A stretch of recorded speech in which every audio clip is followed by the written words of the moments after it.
Good day, my fellow Americans and good people of the world.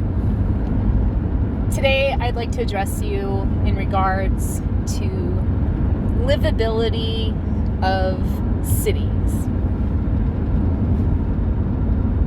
One of the concepts of the human situation that is a part of the core values in terms of my perspective on the potential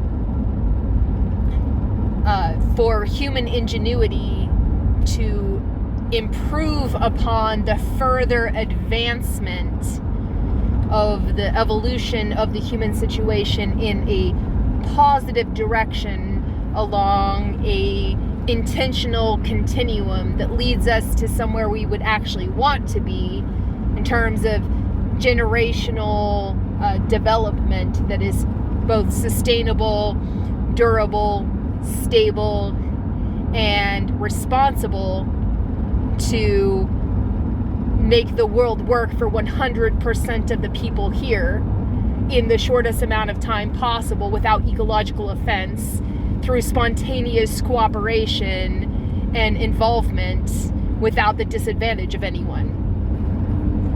So considering all of that, the value of livability of cities being a key core concept to how I perspective the proper intended use of human development and see the continuum of human ingenuity capable of developing along a continuum in that direction, I have taken a significant amount of time considering what is the delineated boundaries of livability of cities and what actually truly defines livability as well as city and the livability of cities. And to bring that all back to, of course, my constant core center of bringing it back into the human element and how it applies in all the general aspects. And what I see in potential in terms of livability of cities is this potential to improve upon the human situation, to advance the evolution of the human situation in a positive way, because one of the key sociological factors and psychological factors that determine the future of humans is the relationship that we have to our life spaces. This includes our home space, our spaces of work, our spaces of learning, our spaces of congregation, our spaces of community, our spaces of commingling, and our spaces of communication, and our spaces of interrelationship, our spaces of how we learn how to be human, how we experience being a human, and how we involve with the human experience through engagements and encounters and events and various experiences. So our life spaces are the sum total of what the environment means. And the environment is not just, the biosphere and the, plants and animals and resources in those areas, but also the proximal spaces that we find ourselves in. And some of those are also not just built spaces, but also digital spaces and also psychological spaces. like in terms of considering a place to be safe, a safe space, these sorts of things. So life spaces are crucial to the human condition, the human situation, and the human element. And when I think of cities, I think of them in terms of various expressions of life spaces. Some of them are integrated and integral to communities. Like, you can't live without certain things. A city isn't really a city unless it has certain things. And some of them are necessary for human survival. Some of them are necessary for human flourishing. Some of them are necessary for human thriving. Some of them are necessary for human interaction and human integration, these sorts of things. So with all of those things taken into account, and all these different parameters by which life spaces can be divided and categorized, and then defined, and then summarized, the consistency amongst them all is this sense that life exists there, and how it manifests or it expresses is different depending on its orientation, its alignment, its direction or directive, its emphasis, its importance, and all of these factors taken into account in terms of, in a way, creating a metric by which you can measure what a life space is, what it does, what it's for, why it's there, what it does accomplish, what it doesn't accomplish, what it should accomplish, what it can't accomplish. All of these considerations take into a whole complete sum the total value of that life space. And then once you understand that, you know what it's for and how it can be applied. And then you can understand the different things that can be incorporated in order to improve it, and different things that can be removed in order to improve it, and the certain things that are kind of like a necessity, regardless of the fact that it does have some detrimental aspects or qualities, because it's kind of like, I don't really like using the term, but it's, a well-established construct in, human conversation and communication is a necessary evil, where it's like, this isn't necessarily the best thing because it has these negative attributes or negative outcomes do result from it. But as of now, given how the world works and the functions in terms of the meeting the needs of society and the collective overall, we kind of have to have this for now until we establish better practices and new innovations in the future. And we're remaining receptive and open to that, and not closing ourselves off in order to insulate ourselves around the need for right now. We have to make sure that no matter what we have and no matter what we do, that it is impressed upon us that we consider the situational context of, it might just be the need for right now, the right need for right now, but not necessarily always going to be that way. And we shouldn't shut ourselves off to the potential of what is to come if we pursue, best practices in a different potential avenue.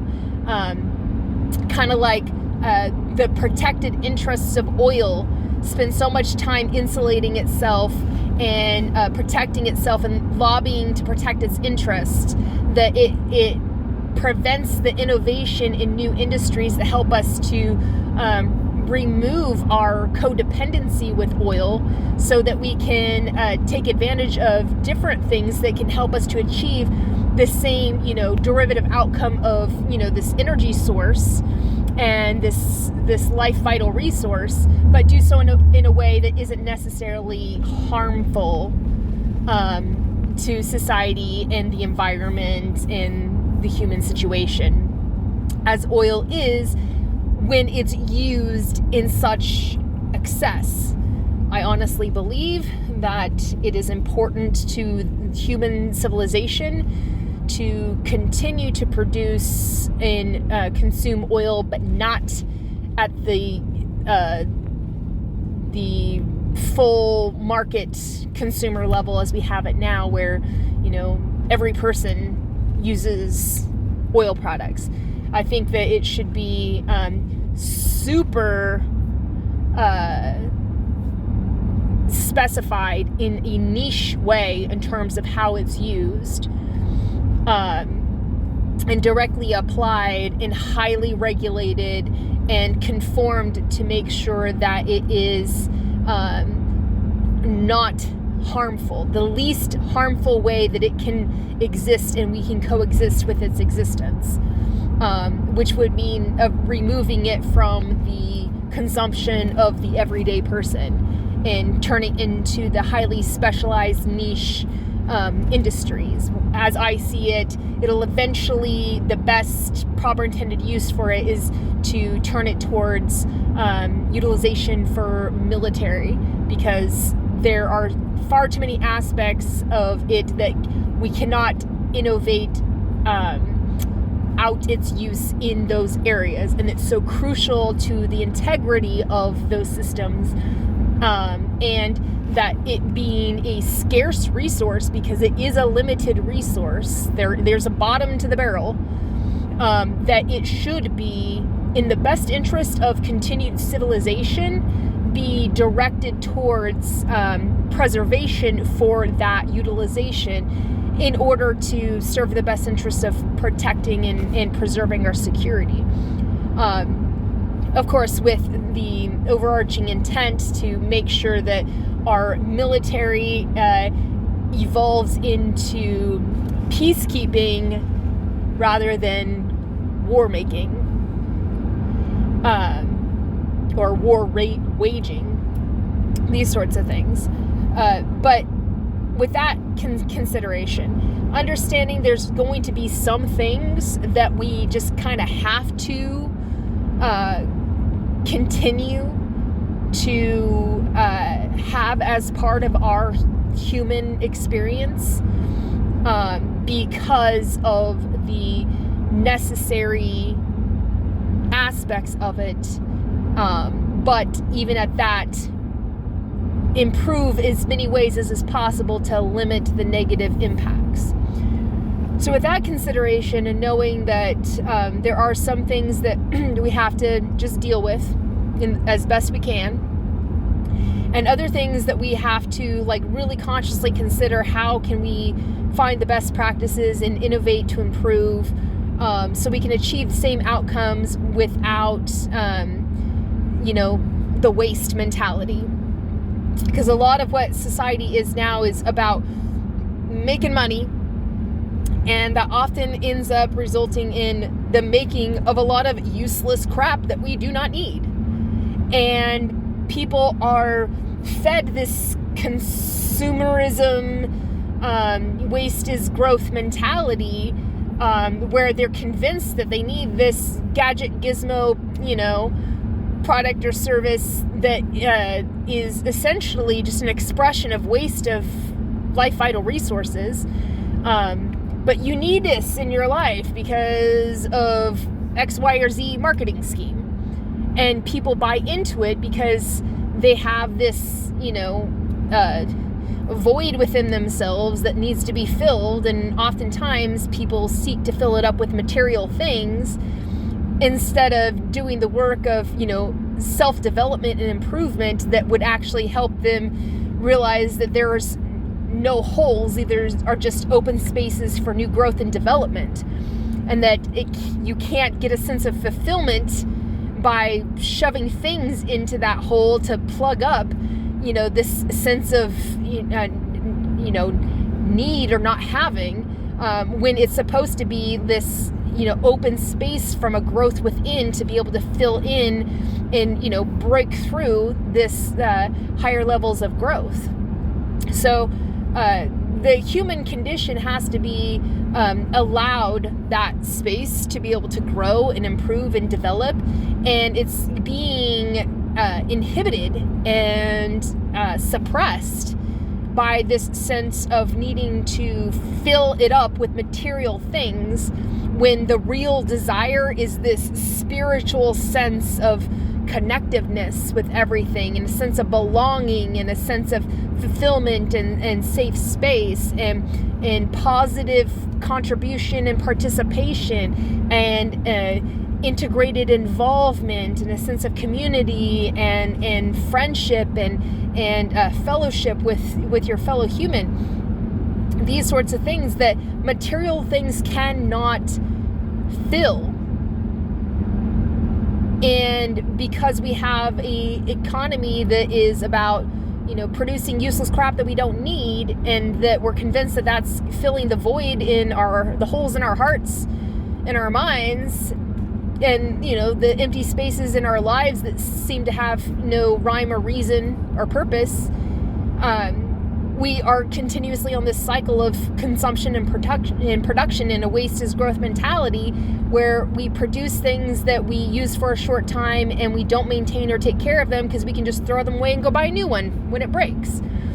And, it always reminds me of my great-grandmother.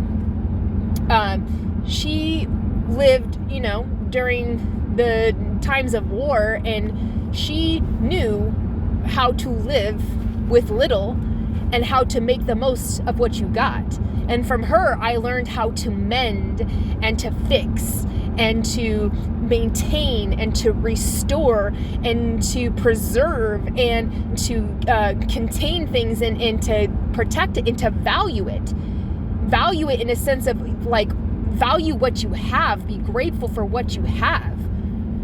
Because what you have is far more important than what you don't have. Have gratitude for what you have, and then that shows you the value that is right there in front of you. And so you don't have to seek it outside of yourself or in other things, because it's already right there. You already have everything that you need, From her and my great-grandma, actually from every person in my family, I learned the value of utilizing my human ingenuity to see treasure in trash, to see value in the discarded and broken things, and how something can be repurposed or restored and repurposed and given a new lease on life, and that can be valued in such a way that it can long sustain. And because I learned those values from them, it was fully integrated in my personhood. It's like a soul print value that says that it's far more important to care for what you have than it is to care about getting more things. And not that I'm not a consumer, and not that I don't purchase things, but I'm very conscious in my consumerism. And I live in a sense of comfortable conservation. Whereas if I purchase something new, it makes me evaluate the things that I do own, what are my possessions. And I do an intentional purging of my belongings to make sure that my possessions don't possess me, that I don't end up becoming burdened by the responsibility of having so much stuff. I'm conscious of all of my belongings. I know how much of everything that I own. I actually have an inventory of all of my worldly possessions. And because I have that inventory, I know where I stand in terms of if I had to pick up today and move, how I would get all of those things to where I need to go. And if I needed to, reduce down my life into even fewer possessions, I know exactly the value system that I would take in terms of, okay, this is the first level of things I could purge, and then the next level of things I could purge in terms of do I need them, or is this a crucial, important part? One of the things that I find so funny from every person that I've ever met, they all say, when you get asked that random question of who would you like to, be stranded with on a deserted island, and they always say with you. They always say that they want to be with me because of the fact that I am so ingenuitive. I have the capacity to build and to develop. I have creative capacities. And I can see the potential in things, and I understand what is necessity and what is frivolity. I understand what is luxury and what is just genuine core value. I understand the difference between making a $100 purchase of a pair of boots that are fashionable and a $200 purchase of boots that are have structural integrity. The materials are long lasting. The way that it's built is built for wear and tear, but to be able to still hold that structural integrity. It's comfortable, it's accommodating, it's weatherproof. The materials are bound together in such a way that they're constructed that they're intended to hold together very well under various uses and sorts of things. And knowing that I might be able to buy a cheaper pair for $100 and it's a little bit more fashionable perhaps, or I can make a genuine investment, not a purchase but an investment in a $200 pair of boots that I will be able to maintain myself, or to seek an expert to help to maintain, like a cobbler, and for those boots to be able to last me a very long time and have the utilization in many use cases. And the fact that investing in that is an investment in not only the comfort and protection of my feet, which are one of the most important aspects of the human body. Our feet is how we, it's what touches the earth. It's what keeps us erect. It's what keeps us mobile, and it's important to take care of our feet to the point where we really should be very conscious of our footwear. And because of that, I understand that value. So when I make purchases in terms of my footwear, it's not just like buying something so I have it, but I'm making an investment on all of these attributes in terms of the value potential that I can extract from the utilization of that. And because I have that mentality, I see potential in everything. And I see efficiencies and inefficiencies in everything. And everything to me is a system. And everything is measurable and calculatable.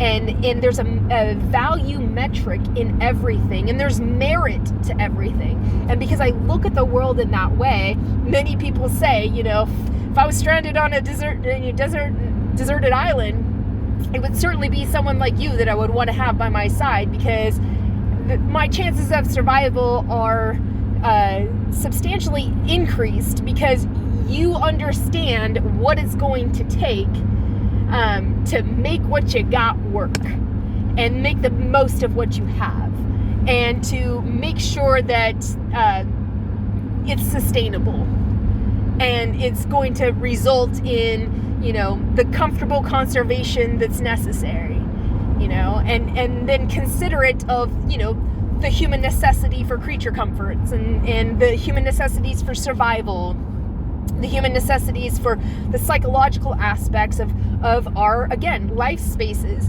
And so the fact that I have that type of mentality and that I have that type of perspective, when I look at the human experience, the human situation, as it relates to our life spaces, I really start to think about what are if we had to strip away everything and bring it down to just the baseline, fundamental, first principles, absolute key core instruments of human livability within life spaces, what might those be? And because I like the how, it's one of my favorite questions, the why is certainly involved in that, but for me, it's like how is the answer that I find myself investing most time into. The why gets me, to the, part where I understand why is the purpose for it, but the how is the vision. The how is understanding the premise of like, this really means this. Like, livability means this. I get that. That's the premise. And then but I get the vision as well, the how vision of things. And then the application in terms of like tactics and strategies and whatnot are derived from that how. It's kind of like my fundamental belief is to know who you are, you have to know where you are and when you are. And so that's what life spaces are about. It gives you a where, it gives you a when, and it helps you to derive from that the answer of who. And when those questions are answered, then you understand that how that space can facilitate the continuation of the who you are that you want to live out, that would be the best version, the highest quality standard, the ascended version of yourself.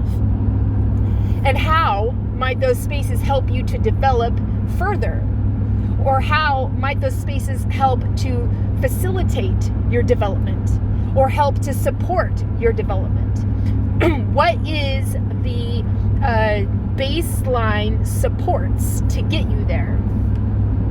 And so I look at everything in terms of this horizontal continuum of this is the baseline through line of how progress will be accomplished every day on a day-to-day basis in terms of living out of that life space.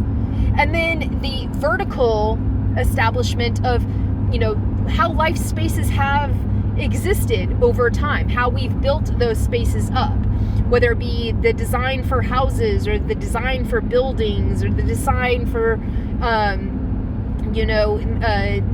outdoor environments, these sorts of things, in the traditional legacy sense. And then another aspect of that runs parallel, an auxiliary concept that is more malleable, adaptable, mobile, and efficient, more sensed in the needs of now, and running along in auxiliary in parallel to this legacy traditional system of how we've always done it. And that's worked for us pretty well so far, at least in these capacities. And then having that auxiliary sense of like, well, this is how we might improve upon that system, or how we might be able to do things totally differently, that would help to fit the needs of now in terms of understanding the, historical context, the situational context, in the fine context where we find ourselves right now in terms of, what's happening in the world and what's happening in our individual lives, and, all of the uncontrolled for variables of things that we just can't account for, and the unforeseeable, and the things that are like constantly being thrown at us and throwing us through a loop, like, extreme weather events and things like that are beyond our control, but we still have to deal with, we have to live through those experiences and find a way to keep on keeping on. And so that auxiliary is kind of like the, pivotal, fast on your feet, fly by the seat of your pants, fast-paced innovation capacity, with that strong sense of determined traditional legacy, like life is supposed to be, reasonable in these ways, because of the fact that you can't change too many things too fast and expect people to just kind of be like, all right, I'm fine with letting go of everything I've ever known and try this new way. You have to keep some of that traditional aspect as you progress. So over time, the useless and antiquated just kind of, falls away, and the new versions of things can be integrated into the traditional sense of this is the new tradition, the new legacy. So there needs to be an abridgment between those two. And so when I think about it, I think of it kind of like a ladder. On one side, you have the legacy tradition. On the other side, you have the auxiliary, pivotal, innovative. And in between that are the rungs of the ladder, the steps that you take to ascend to a higher level. But these are also bridging between those two, and then helping to kind of create a shortcut, a condensed version of how we transcend between the traditional and the innovative and progressive, and make sure that they overlap with each other in the right timing, in the right way, for the right reasons, so that it sets a pace for society to transcend its past paradigms and evolve into newer and higher ones, and to create a support basis structure by which everybody can level up. And it's almost like taking that horizontal through line of progress to become the increased level up as the rungs on this ladder. And so that's how I think about, in terms of like, what are we doing here when we think about how we have to mechanize the intentional evolution of the human situation in an advantage. And so thinking of that, applying that to the life spaces, I consider all variables involved. And for me, it's super important to harness the potential of human ingenuity and applying it to discovering what is comfortable conservation, meaning that we are conservative in terms of what we make use of and how we use it and to what extent we use it and what degree and how much we allot ourselves to apply in certain, ways that are reasonable, that we understand, we really should apply it in this way because we need it in that area. It's not as strict and, rigid as rationing, but it's being rational in terms of like, well, we probably shouldn't be wasting that resource because who knows if we might need that in another way in the future, and we will have wasted it in this way that didn't give us an outcome that is like, the highest value in terms of return on investment. And it actually sets us back in terms of progress, because this new innovative way, we're like, oh, great, we could do this. Oh, yeah, but, we wasted all the resources it's going to take to build that out to a, commercialized level because we spent it making a bunch of useless crap we don't need.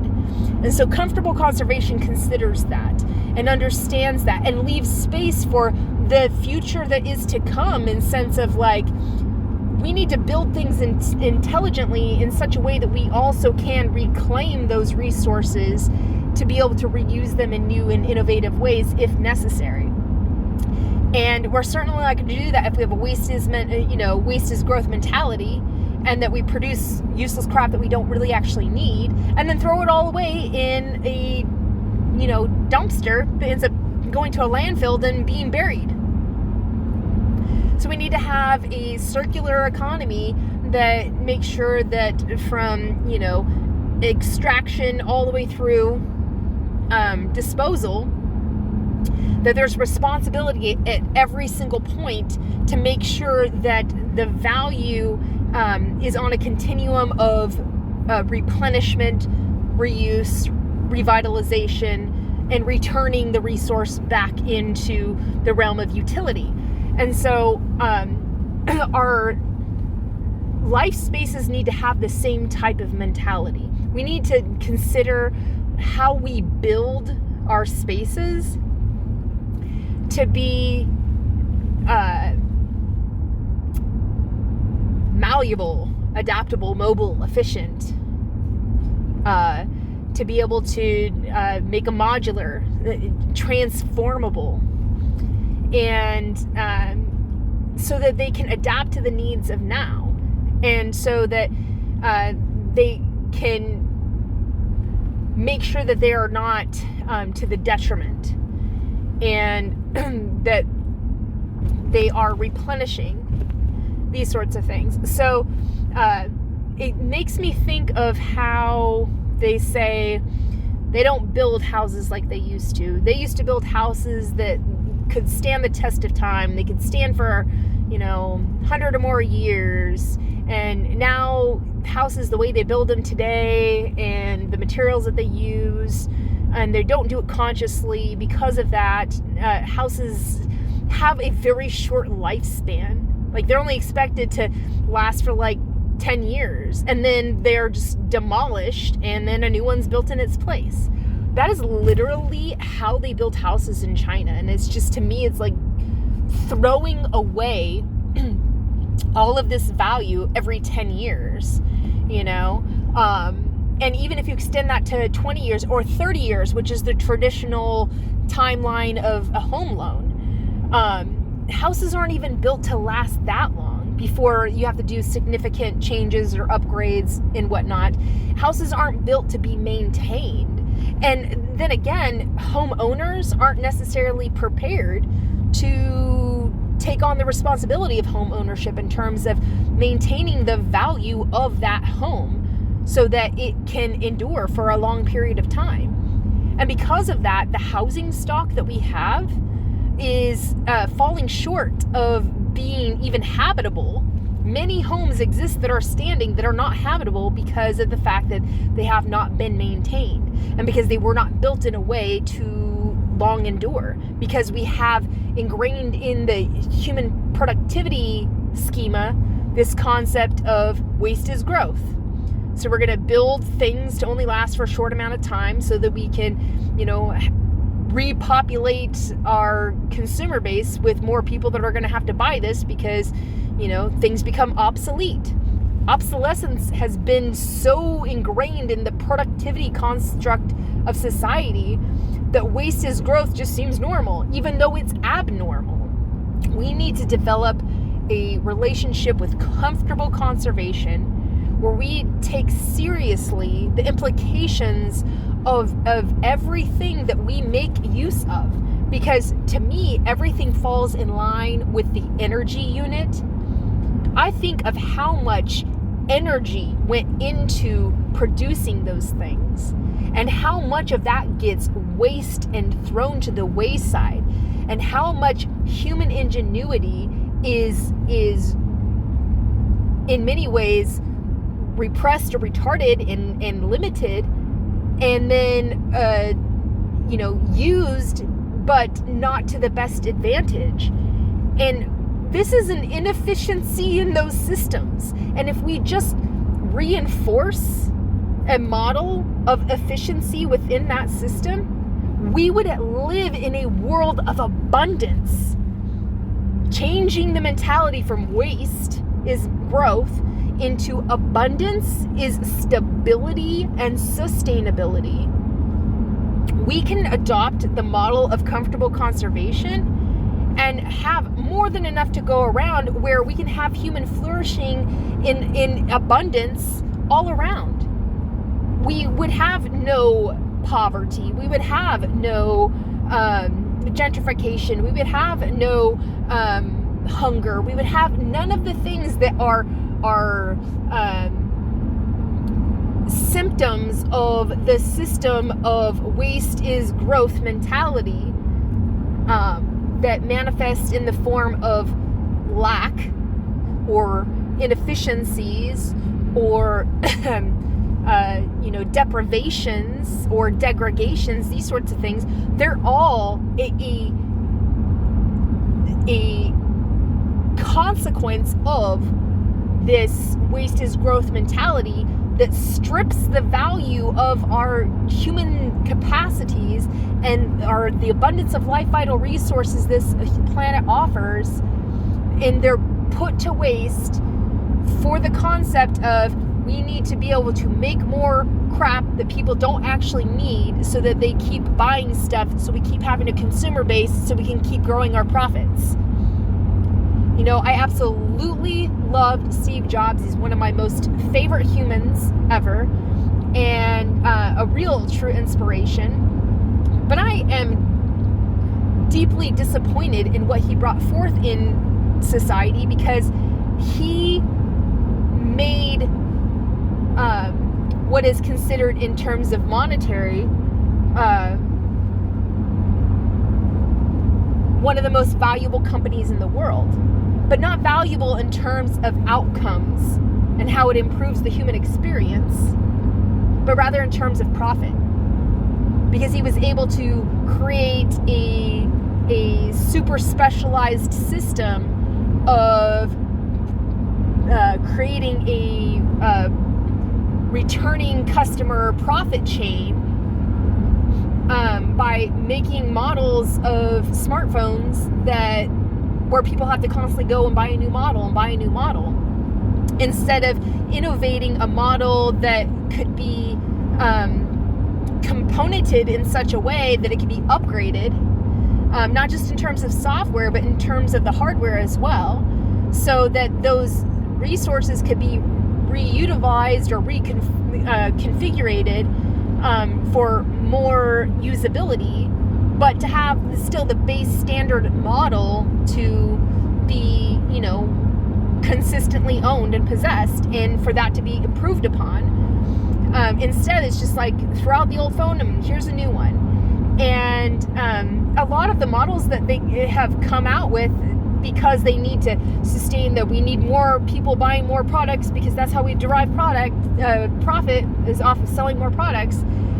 They'll sell a new model that, maybe has a little bit better camera or a different color scheme, or, a little bit slimmer, a little bit wider, a little bit more rounded, corners or whatever. A lot of aesthetic changes and sorts of things. That make people think that they don't need the old phone that they've had, and it's now obsolete. You need this new version. And in a lot of cases, making it so that software updates now make that old hardware obsolete because it can't operate on that old system. And it doesn't have to be that way in a lot of cases. And in most of the situations, they intentionally set it up so that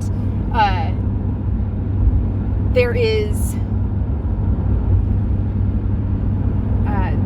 that inevitable end of life that will then create a door of opportunity for them to turn you into another customer, that buys a new product, and they make profit off of that.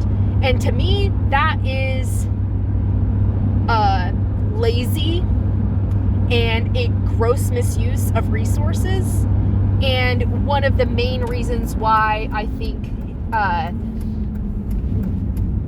the entire Apple paradigm of products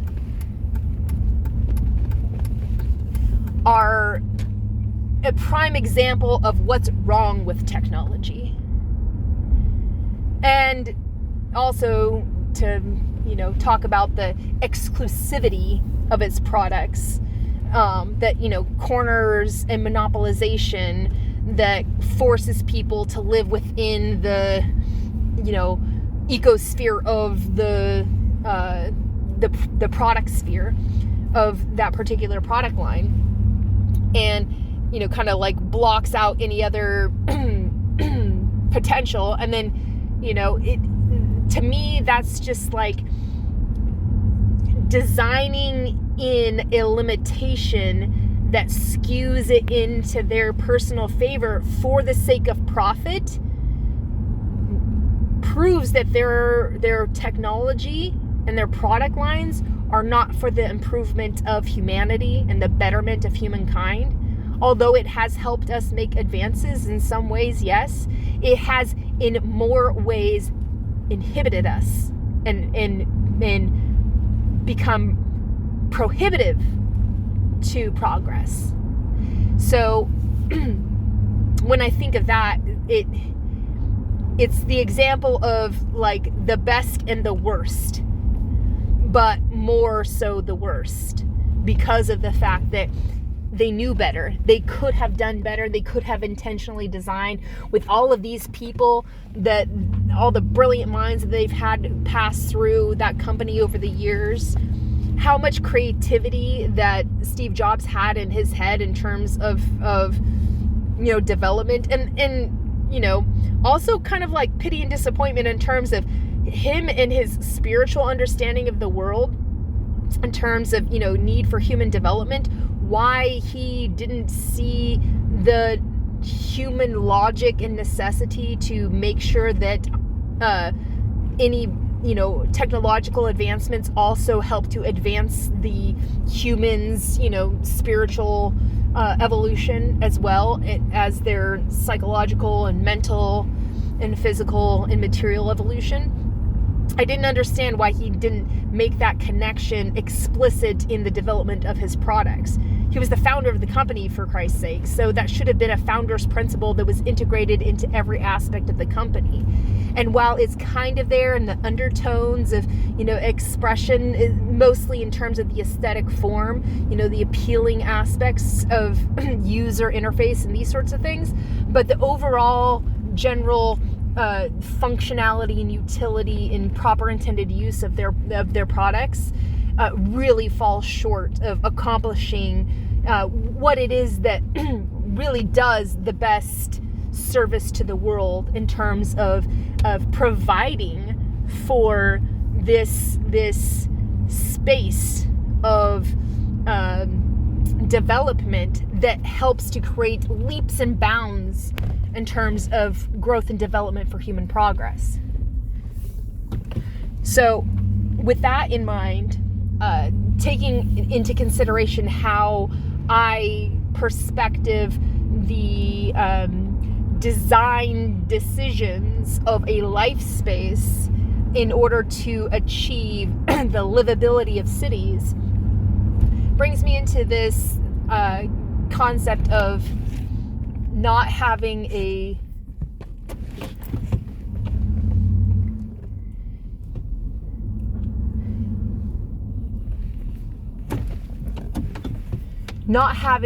profit scheme as being the end result. That this isn't about making a profitable company.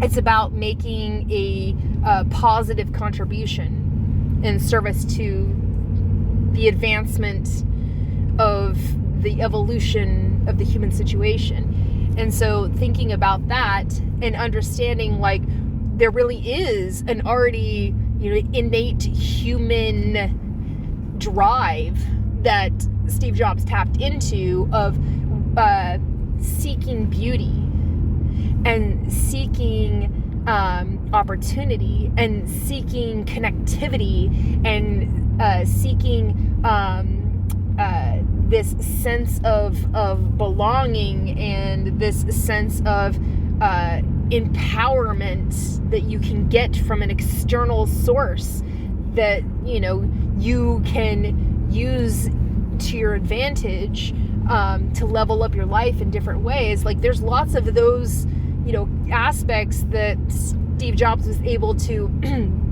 incorporate into the construct of his company, that really is a part of the human innate tendencies that can be positioned in terms of a value construct in a development schema and strategy that can enhance life spaces under those similar affinities that people naturally have. They're naturally attracted to this.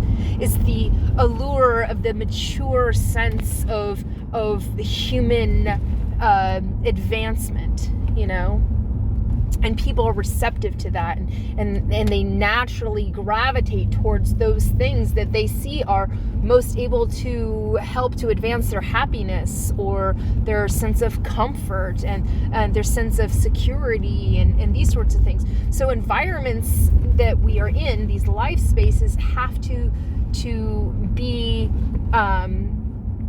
a directly obvious representation of those affinities, and for people to see themselves involving in those life spaces and being able to benefit from all of those affinities. And so when we think about livability of cities with those concepts in mind, understanding the human tendency to, seek out these types of affinities, be naturally attracted to them, and then intentionally adjust their behaviors and their tendencies and their habits and their thought processes and their applications of their human ingenuity to conform themselves to utilize these things that have these affinities and learn how to adopt the right type of relationship and orientation to it, the ergonomics of it and understanding how you belong within that space. That's a natural affinity, and people will adapt and adopt whatever it will help them to suit their involvement in that space. So it has to be inviting and welcoming and attractive enough, and then people will naturally, by natural tendencies, conform themselves to it. And when those spaces are, the spontaneous cooperation and involvement, but it is in a way also effectively achieving the desired outcome of changing behavior to adopt better habits and patterns of tendencies that lead them towards specific ways of being that improves the outcomes of their involvements. So let's say trying to achieve stewardship by implementing the construct of comfortable conservation into the built spaces, life spaces, environments that we create, and for people in those spaces to orient themselves within it so that they adopt the natural tendency of behaving as a steward would, living within accordance to comfortable conservation, and to do so in such a way that's a welcoming and it's inviting and it's a pleasurable experience. Then you're not fighting against human nature. You are dancing with it. It's this mutual accord. And because of that, you have the sense that while people are often reluctant or resistant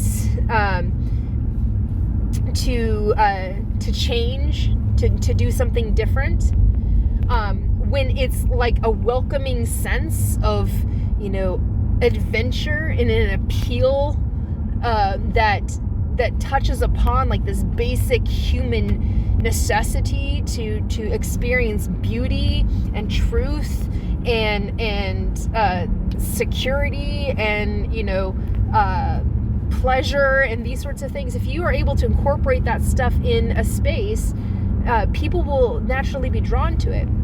And so life spaces need to have all of those affinities, provide for the same things that Maslow says in his hierarchy of needs. Essentially, you need to have that stability, survivability secured, and then you need to have a sense of development secured and progressive development, and then achieve the pinnacle of self-actualization. And along those terms, developing in such a way that accounts for all of those stages and in a phase in of that, and that it's in a natural, inviting, welcoming environment, people are going to just step into that and be involved and enjoy the experience of the involvement. And that's what our life spaces should be about.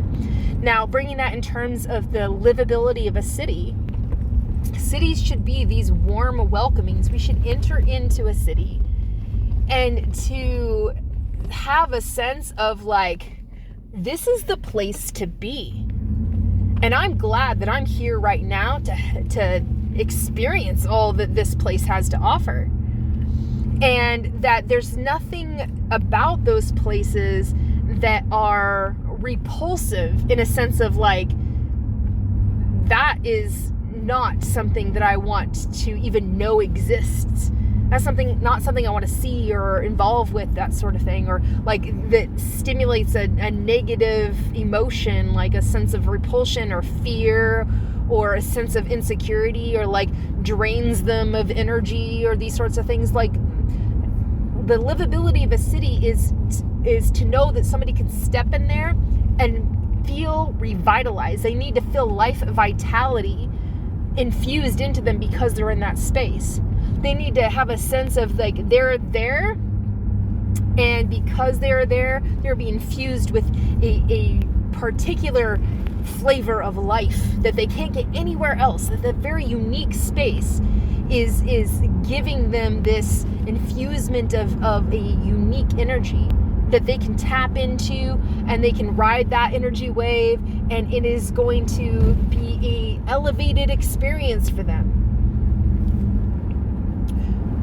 But in these life spaces, we often find in many of our like really high-end society spaces, places that have been, considered the pinnacle of city development, are really in decline right now.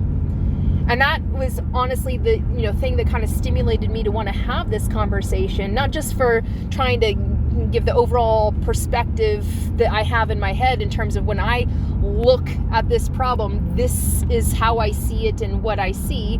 And, but also like,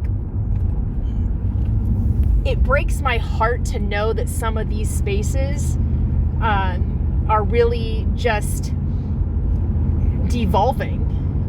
And it's, to me, symptomatic of, the greater devolvement of humanity in terms of, misplaced value and misplaced trust and distraction from the things that actually matter, and the destruction of things that actually matter. These are all manifestations of why our cities are just places that are falling apart. They're the things that don't have integrity are falling apart. And they're not integrity bound because they don't have that sense of like core human, core to human value of sense of that livability, that life vitality that you will experience in those places. One of the concepts is the dwindling of San Francisco. I've been to San Francisco multiple times, and my experience of that place in the various times that I've been there, it's been a very different experience every time I've been there. And mostly what I experience is witnessing the kind of erosion of the surface sparkle that used to be there that made it so alluring. And the type of experiences that are there are changing, and not necessarily for the better. And then you have the manifestation of some of the dirtier aspects of humanity coming out, and it's not necessarily like the fault of that place, but rather the fault of the entire paradigm that humans are in right now, and that, waste is growth mentality, that we're living in, a lack of abundance, even though everything is truly abundant. We just are not putting it to its proper intended use. And so, we're suffering from the ineptness of our inefficiencies in our systems. And so, I'm not blaming anyone for this, outcome consequence, but rather saying like, this was the obvious inevitable outcome, given all of the, variables that, led up in sequential pattern of saying, yeah, your tendency is towards self-destruction. And I mostly see it as, those things that aren't of integrity tend to fall apart. And so you see within this cities like San Francisco, the proliferation of houselessness and hooliganism and poverty and filth and grime, and all of these things are negative manifestations that show the anti-livability of cities, the things that make a city not a happy, healthy, cohesive place of habitability. It's not a place that you want to involve with. And the people who live there and who have slowly been acclimated to the transition of things falling apart, and this devolution over time, have, maybe gotten the sense of like, yeah, I don't want it to be this way, or, upset about it or whatever, but they don't have the shock experience of an outsider coming in at one point in time and then coming in later and seeing how dramatic the difference is between then and now. And that's the experience that I had entering in like spaces like San Francisco. Is just like, what happened to you in this place? And again, I don't blame it on any one person. I don't blame it on the government, or blame it on certain groups of people. I blame it on the construct of human paradigm that's led us to think that, our model of behavior, our tendency to act a certain way, and the types of rewards and incentives and the types of, negative and positive sanctioning that we have developed over time, in our sense of, where we are, when we are, our purpose and our place, has led us to think that,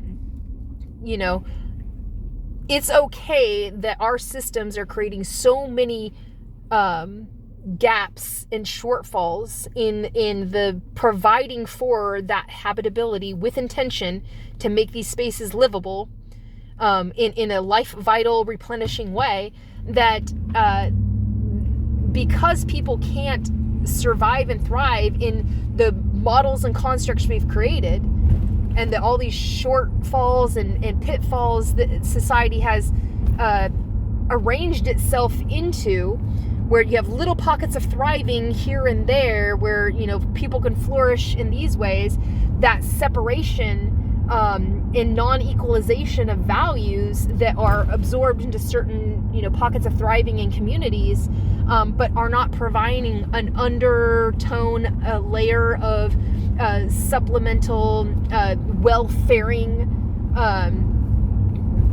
baseline standard of life for everybody else to be, held up by. You have these supreme inefficiencies and supreme inequalities that manifest in the terms of, you have people living in squalor on the side of the road right next to a luxury apartment. And that diverse inequality is not a representation of somebody being bad or somebody being, good, or people being careless, or, it's not anybody's fault. It is the manifestation of the fact that the system was so designed to not mind the fact that you're extracting value, hoarding it in certain little pockets of thriving, and then not dispersing a equilateral equivalency of raising the standard of living for everyone across the board. And so you have these deep inequalities, and then it results in people living and shitting on the streets outside luxury apartments.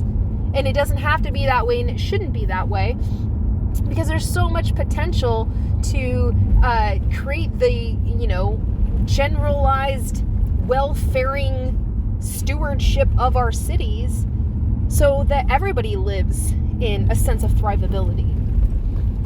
And when you have a society that is intent on sustaining a thrivability of welfaring for everyone, and that you hold that standard as the bare minimum to achieve livability in a city, the quality of life of everyone there improves.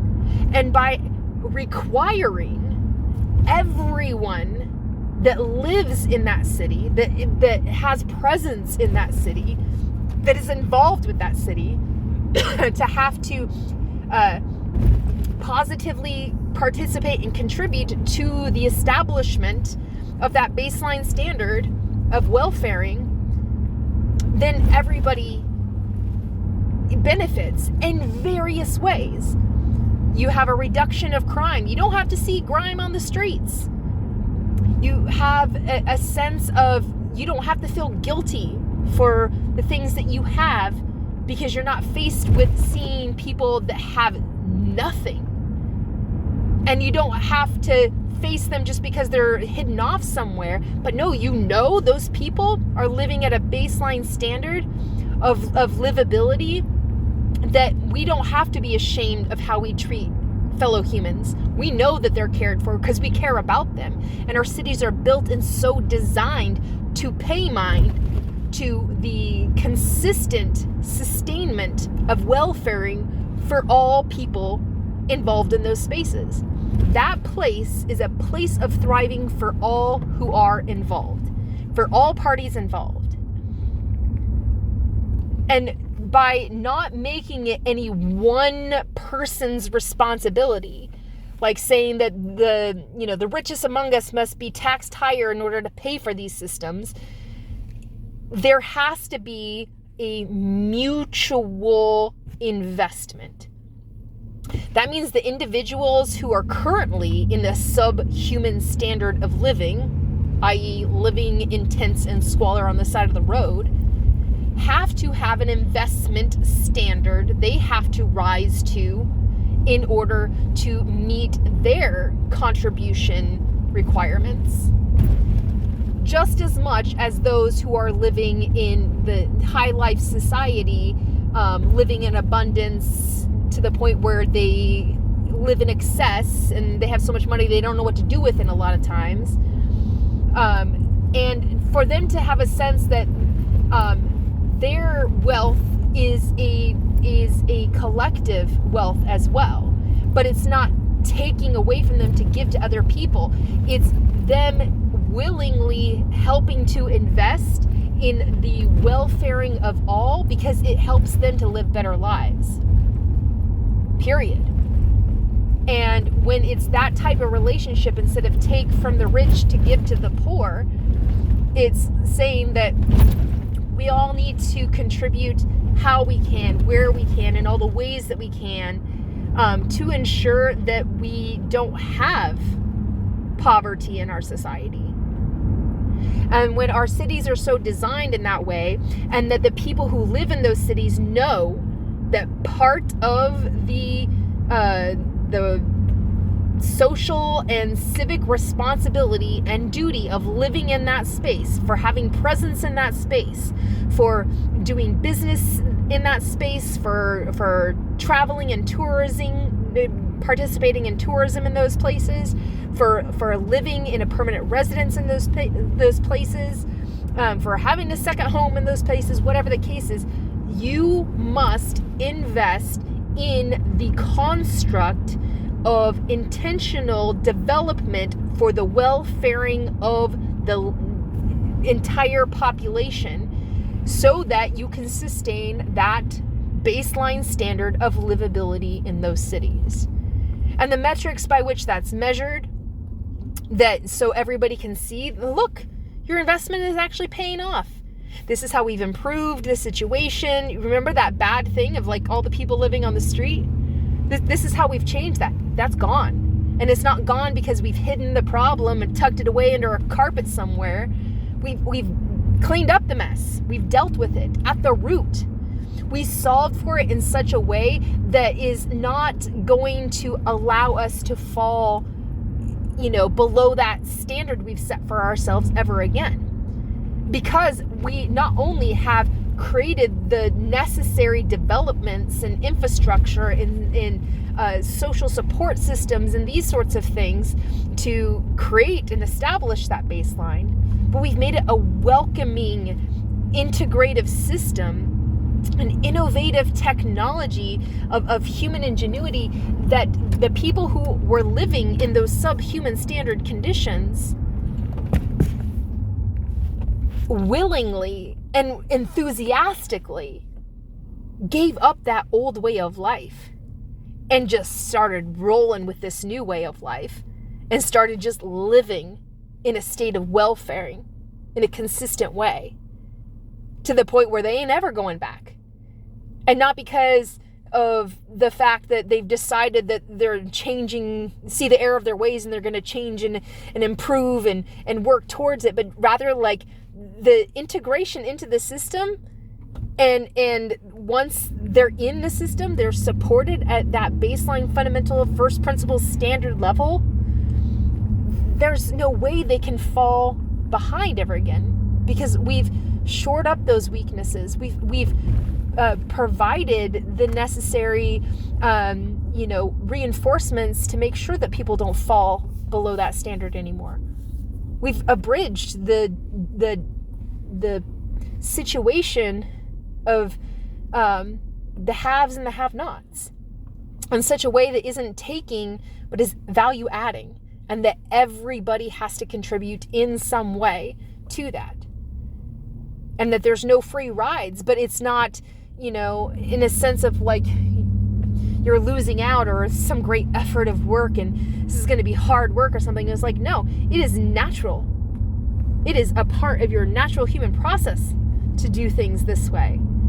We know that once you know this exists, you will never want to go back ever again because it's so much better to live this way. And we can design our life spaces to be that sort of welcoming and to be that effective.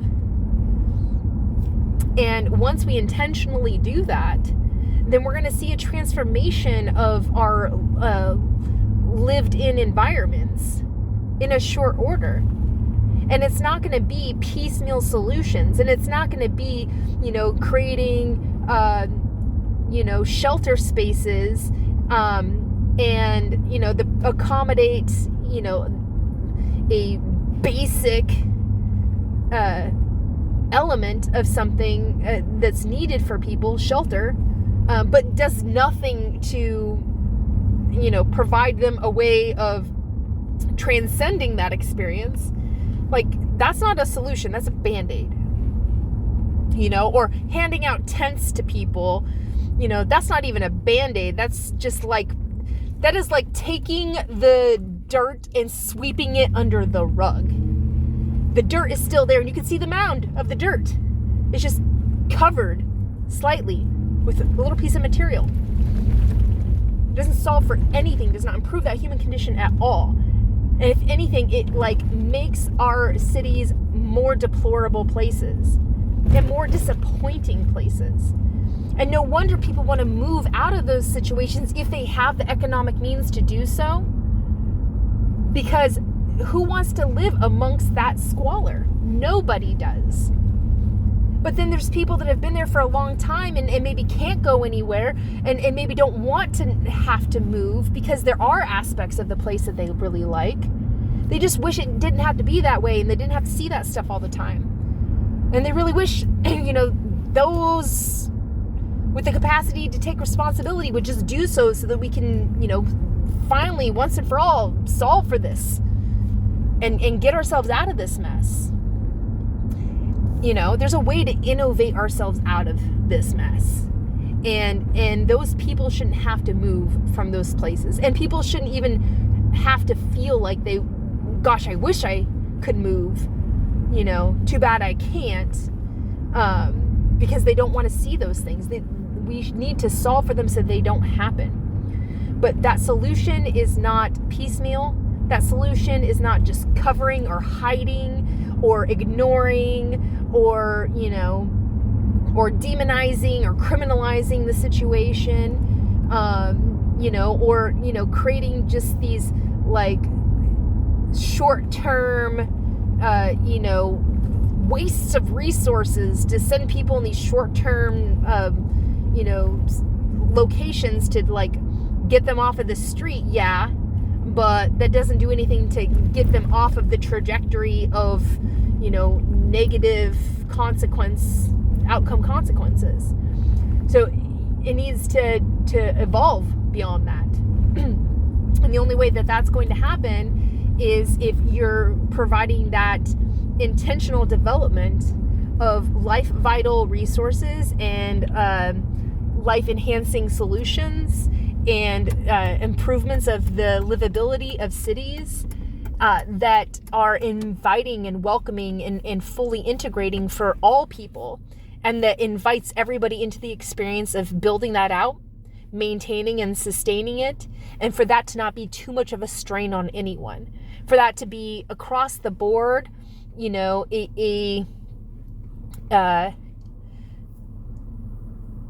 a sense that everybody has something that they can give, however they can, wherever they can, in all the ways that they can. And for people to say, okay, well, I want to invest in this particular project that has this specific outcome, and I'm going to invest in that because that's what's important to me. And I see that that is just one part of the huge mosaic of things we're going to have to do to be able to improve the livability. But for my part, I want it to be that. And so people feel like they have agency and they're a part of the solution and they're part of the progress, and they get to choose how they invest. And then they know that they will be able to monitor that and metric that and weigh and measure it and see how their investment has actually improved the situation. And the level of transparency that is achieved with that helps people to really feel good about their investment in the livability of their city. And it would encourage them to do more. Because as it stands now, states like California, for instance, have spent billions of dollars, and where has it gone to solve the houselessness problem in those cities, when there's still to this day a proliferation of people living in squalor on the streets. So much of the money has gone to administration of Band-Aid solutions, and such an inefficiency of the system, it has not improved the standard of living for everybody across the board, which is what it was supposed to do. It didn't solve for anything. If anything, it created another problem. Now people don't trust in the government doing what it says it would do. It doesn't trust in the government doing one of its most important, crucial jobs, is to provide for the people, not to harm people. To provide a way to not harm people. And it's harming the economy, it's harming individuals, it's putting people in precarious situations, it's creating the perfect storm of these negative outcome consequences. It's allowing for people to continuously habituate bad behavior that results in even worse behavior manifesting. When people live in, the squalor on the side of the street, and it's like there's no point or meaning to life, and, my existence doesn't really matter, who cares about being civil and following rules and abiding by civilization's, what's just right, reasonable, and fair. I don't give a crap about any of those things because my life doesn't matter, right? I just live on the side of the road. You don't see me as a human being. You don't treat me as a human being. So why don't I just act like an animal? And those people just naturally trend towards doing negative things that harm society, decrease the value of or the livability of those cities. They commit crimes and they do bad things. And not necessarily because they're bad people, but what else are they going to do? That's the environment that we're creating. It's this toxic, concoction of all these different variables that will eventually lead to things getting worse and worse. Further and further disintegration of civility and society, a breakdown in domestic order, and the manifestation of all these terrible, ailments that are representing the worst of humankind. And it doesn't have to be that way, and it really should not be that way. And because it is there is tremendous human suffering, avoidable human suffering, by all parties involved. And to me, it's more important that we focus on what can be done than to constantly argue about who's wrong, who's right, who's to blame. And again, it's thinking about what is that value metric that exists that we need to really harness and focus in on. And that's constructing this paradigm in which we're all in mutual agreement of what consists of a livability within a city, and to make that a baseline fundamental standard that is every city is held accountable to holding up to that standard and rising everybody to that standard and meeting the needs in order to make sure everybody's fully integrated into it, and to shore up the weaknesses that are within it, establish that traditional aspect of development that as things have been over time, and then establish that auxiliary new innovative approach to create the necessary abridgment between the haves and the have-nots so that we can level up society and bring everyone along with it. Nobody gets left behind. That's the type of mentality we should be taking in terms of like, how do we, innovate, and how do we design, and how do we engineer for the type of outcomes that are going to be beneficial for the best interests of everybody involved. And so the reason why it's important for me to make sure that the livability of our cities achieve this baseline standard of quality of life in our life spaces, and for that to involve all the different versions of life spaces that we have, and to take it upon ourselves to take full extreme responsibility and ownership for that that directive, that mission that we've given ourselves. This is what we must accomplish, and for that to be then administrated and organized and supplemented in such a way that it accomplishes in a timely, efficient manner the adaptation into that new way of life, and then the bringing in everybody with the inviting, welcoming to full integration, is because for me it's again achieving the advancement of the evolution of the human situation in a positive paradigm along a continuum of positive outcome consequences. And for that to be an intentional responsibility that is taken on. And for me, human progress has to have that type of objective. It needs to be directed in that way. This overarching purpose, the why factor for all of humanity, has to be able to establish the stewardship of the advancement of the evolution of the human situation over time, and for that to be consistently progressing in a positive direction for the mutualities, the mutual benefit of all persons involved, without the disadvantage of anyone, leaving nobody behind, and to bring us into the realm of living in abundance, and to let the useless and antiquated notions of the waste is growth mentality fade away from, the constructs, and for us to no longer be building on, relying on, or reinforcing the constructs that support such a detrimental way of life and way of being.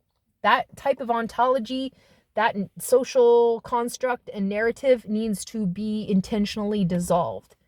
It will take time, so it's going to have to be a phase out, but it can only be phased out if we phase in the appropriate replacement, which is this sense of we really can achieve a collective, cultural, intentional shift of the whole of humanity in alignment and attunement with this ever more healthy, sustainable, just, and peaceful world paradigm, developing on a continuum of achieving the great advantages that will be mutually beneficial to all people when we align with achievement of the United Nations Sustainable Development Goals and keep us within the realms of the planetary boundaries.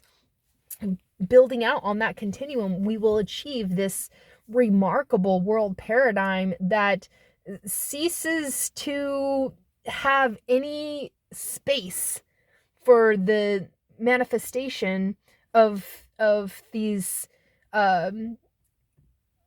negative human tendencies, and people will not be left behind, and we don't have to feel guilty about the way we do things anymore. And so when I think of like a city and see the potential of improving the livability of it, not having houselessness existing, see an actual venture of productivity that can be taken on as a industry innovation and consumer applicable market by which everyone can be brought into the advantage of a livability in the city and that higher standard of human living.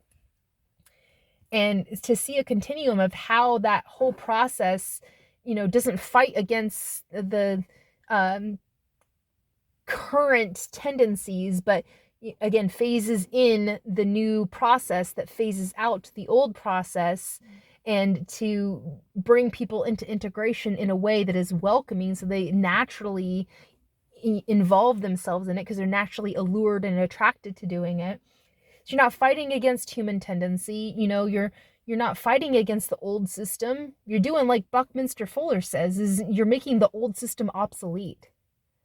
You eliminate, any having to account for things as they are in terms of like, how do you sustain a broken system that's falling apart, and how do you keep it together, like with band-aids and duct tape is apparently how the approach is now. Like, you don't even consider that. You just say, this is the way to do it right. And we're going to do it that right way. And all those other wrong ways are no longer going to have the attention invested into them. The time, effort, and energy is no longer going to be directed in those ways because it's more intelligent and obvious. The investment in this way is the way of the future and the way that's going to benefit everybody who's involved. And so why would anybody invest their time in the other system? It doesn't make sense. People aren't even in that paradigm anymore. They're moving away from it. And those few that are the, lagging behind or whatever are just those who have yet to catch up, and then there's an abundance of opportunity, especially in the economic sense of creating mechanisms to bring people into that pace as fast as possible. A lot of the problem is, the pace of human development, the pace of human technology, the pace of human social advancement has not kept pace in a way that prevents people from falling behind and then not being able to catch up. And so you need to account for all those things. You need to account for the human element in development. And not just expect that you're going to build a thing and then people are going to, contort themselves to fit that cookie cutter example, because that's the way that you have determined is the cheapest and fastest, quick fix Band-Aid that you can implement to say, see, we're dealing with this problem, which is a lot of what you see in terms of, government solutions to things. Like, no, why waste time, effort, energy, and resources in doing something that is actually doing nothing to solve for the problem that you actually have? In a lot of ways, it's just creating a new problem, or it's moving the problem from one place to another place, or distilling it down so it's not, quite as obvious, or, uh, imposing, um, or intimidating, but it's still there in the undertones. And it's kind of like, taking care of the surface part of it, but the root is still there, and it's going to pop up and manifest in more negative forms. You have to solve for the actual problem. And that's only going to happen if you take an intentional, constructive blueprint model that, outlines the ways and the means, and the processes and procedures, the tactics and the strategies, the intentions and the scheduled implementation, and the, frameworks and constructs and rules and regulations, and the intentions, and the you know the integrations, and the information, and the education, and all of these things that are required to get everybody involved working on the same thing. All of those things have to be implemented and provided for. But once you have all those things in the right alignment and attunement, then you can start to execute and have real-time results that solve for the problem in quick fashion. For me, that's how I have approached this concept of improving the livability of our cities, and our addressing it through the intentional innovation of quality life spaces, to improve the human situation. My overarching approach has been to understand it in such a complete way. While I can't account for everything, understanding enough of the sense of not everything matters, but what matters is that everything in some way or another is going to connect, like pieces of a puzzle that fit together to make the bigger picture. And that accounting for, there's going to be, different ways things fit together, and how that is best approached in order to make the whole picture actually work. How do things actually fit together? And understanding that in such a complete way, so that, when it comes time for actual execution, it can be done with precision. And it can be done in such a way that it is like, attacking the root and resolving it once and for all. So we never got to go back to dealing with the same problem ever again, because it's been made obsolete. The situation, the human situation in which that type of manifestation of, negative human experience that has devalued the livability of our cities, that has been nullified, no longer valid. And as a result, the world is a better place. And for me, listening to the human condition, and the complaints that people have in terms of how the human condition has not been solved for in a lot of the ways that people have approached to solving for the one really big impediment to achieving livability in cities, which is the proliferation of houselessness and people living on the side of the road, and squalor, dirt, crime, and leading to hooliganism, these sorts of things.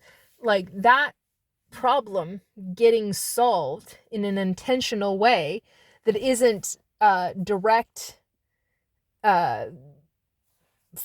taking all the directive in a force to eradicate that problem, but rather saying that problem doesn't exist when we have a paradigm thus as such, and to build out that such environment, that paradigm, that actual construct of the livability of the city, and then to execute it in the way that is necessary, that becomes that welcoming, that everybody just willingly, spontaneously cooperates with.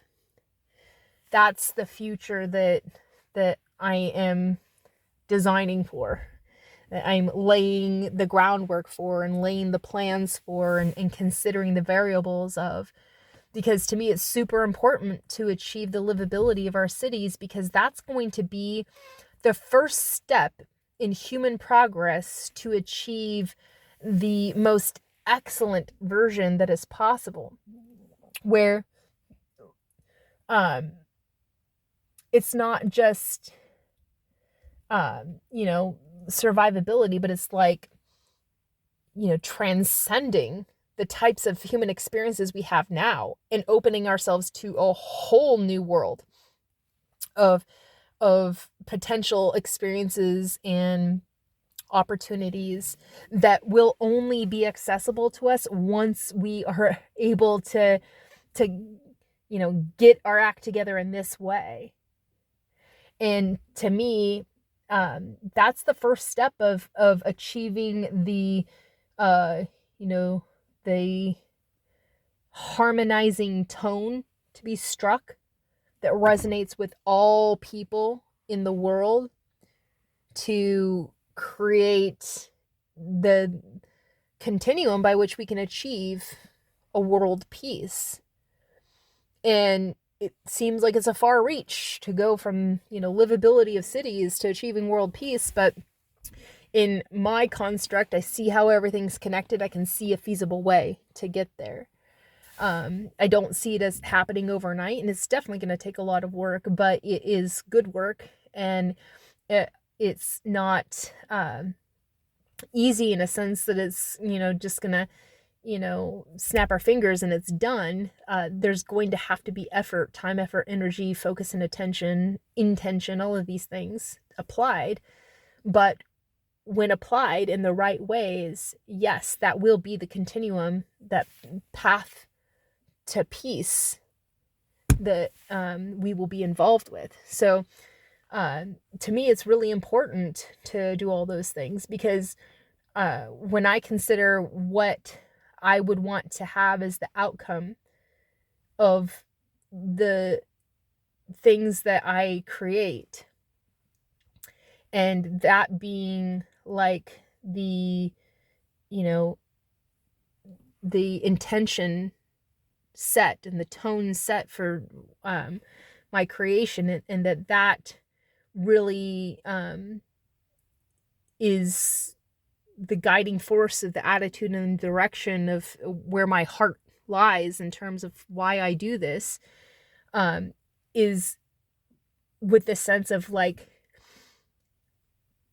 I don't want to leave anyone behind.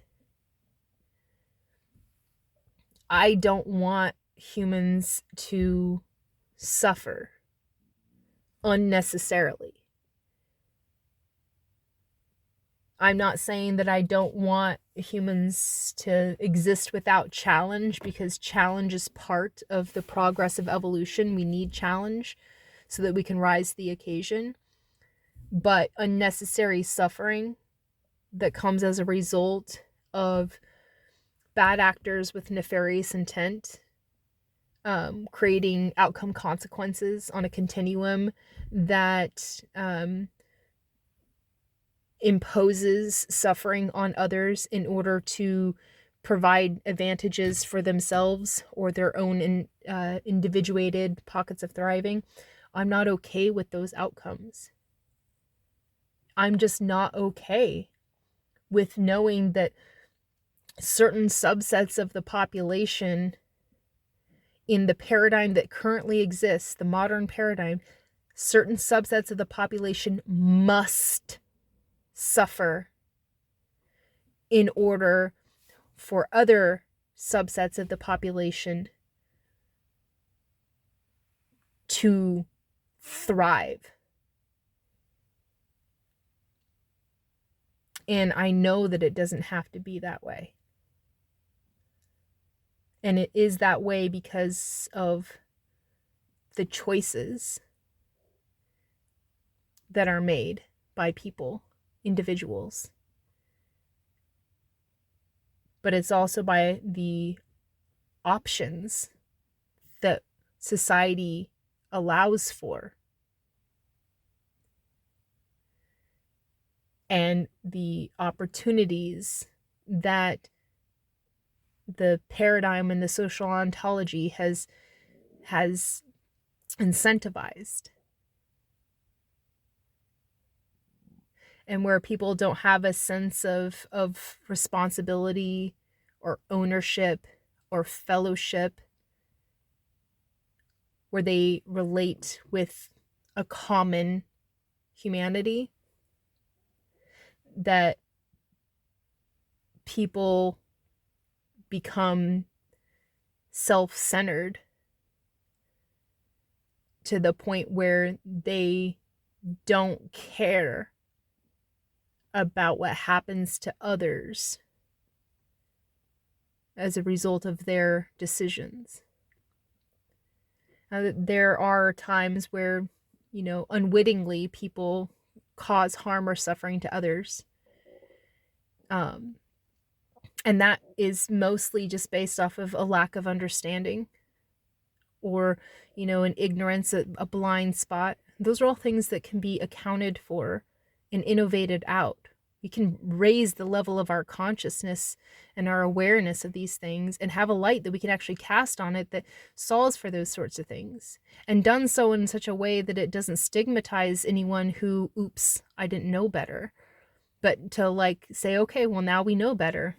Moving on, we're doing things different from now on. And everybody just accepts that. And to have the social,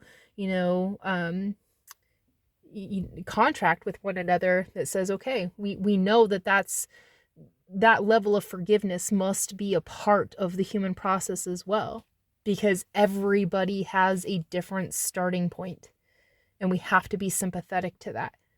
Otherwise, we're going to get nowhere, because we're going to constantly be fighting with one another in terms of, you should have known better. Well, how could I know better if I didn't know any different? And that's where education is super important. Communication is super important too, because that's how we share information. So those things are super important to me. And behind everything that I do, I consciously consider the human element in terms of that. I don't want anybody to be left behind. I don't want anybody to be disadvantaged. I don't want anybody to be intentionally harmed. I don't want anybody to, suffer the consequences of other people's bad behaviors and poor choices. And that I don't want people to have to live generationally in a paradigm of just really bad humanity. When I think in my heart of things that I value, I value human life. And when I see people, I see the child within, and my maternal, motherly, matriarchal sense of self, who I am deep at the core of my personhood, in my character. I see that child within, and I want to nurture them, and I want to protect them, and I want to, mother them, and to encourage them and champion for them, and be enthusiastically for them and their success. And it doesn't matter who it is, even like bad people. It is just in my human nature to see the best in everybody. And while it hurts my heart deeply to see a person express bad humanity and bring out their worst version and bring out the worst version in other people, like it inspires pity and disappointment towards that person from me. But I don't judge them in the sense that they are irredeemable or they are the unforgiven. I see their path of redemption, and I see forgiveness is part of that step. And so anything that society does, we have to be able to really fully embrace forgiveness, and it's a part of the practical application. I do that in everything I do. Even people who have hurt me on such a tremendously deep and visceral, shaking the tomb of my soul level, I still always seek a path back into love with that person, in which I accept them as they are. I forgive them for their transgressions, and I pray for their redemption. And not in a religious sense, but just like that is how we should be interrelating with one another, at least that baseline standard. But that has caused me to really be consciously considerate of the things that I do. And it has caused me to, over time, evolve my vision of what is to come and evolve my sense of this is how I'm going to involve in how I'm going to be of service to the world. Because to me, it's important that no matter what pursuit I take, what trajectory that I'm on, it has to be internally consistent with that part of me.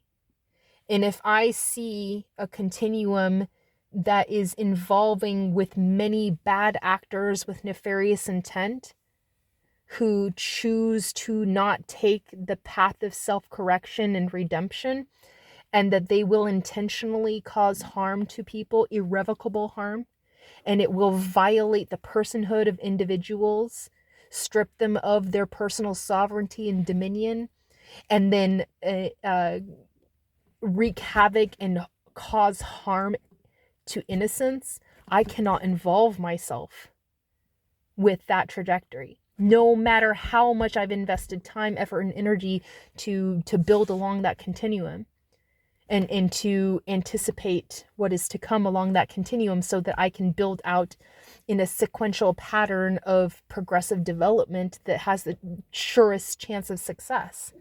If I see that I am on continuum with those who are invested internally and externally and aligned and in tune with bad humanity, I'm out. I have to leave that situation.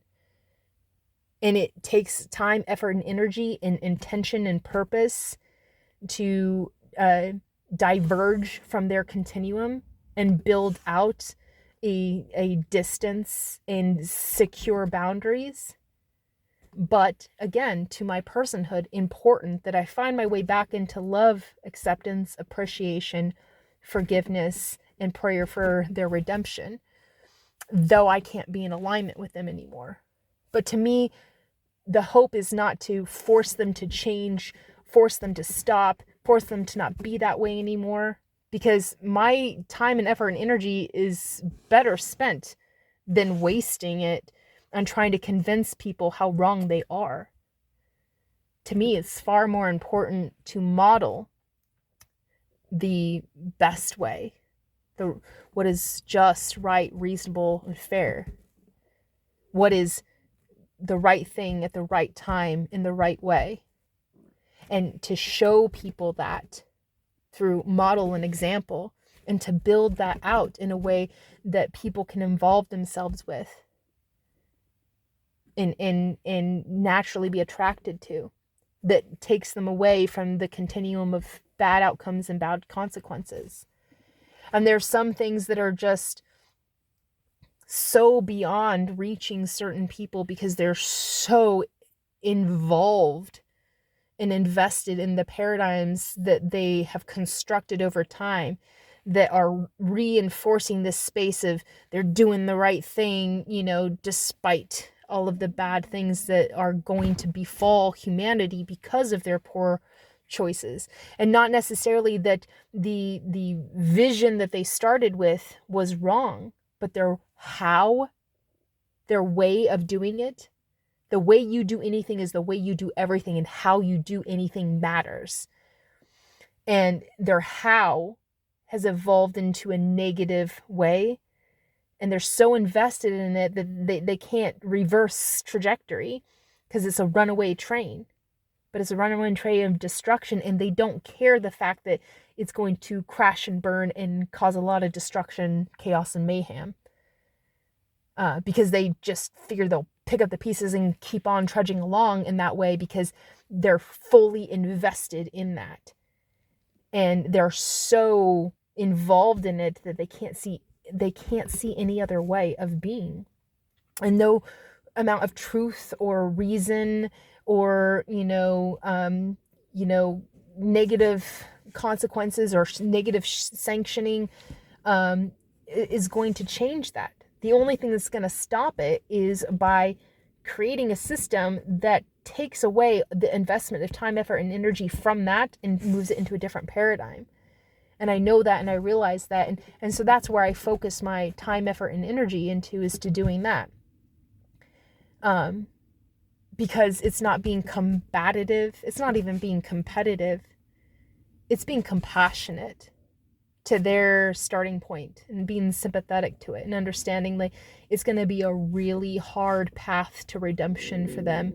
And while I am compelled from my soul print values in my human tendency to want to ease their suffering in that process, knowing that they're going to have to experience their own personal revelation and it's not going to be a pretty experience, and I want to ease their suffering because human suffering is just something that I want to ease, I can't be the one who's responsible for them.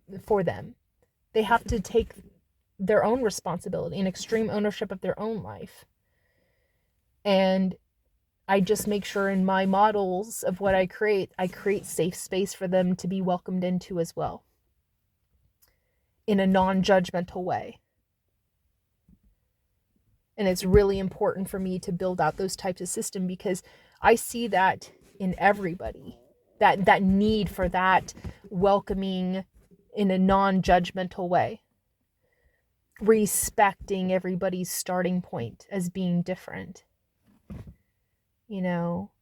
respecting that everybody has their own values and their own reasons for doing things. But my purpose isn't to change their minds, change their ways, or change them at all. I have no intention of wanting to control people. I want to invite people into a welcoming, safe space where they come into a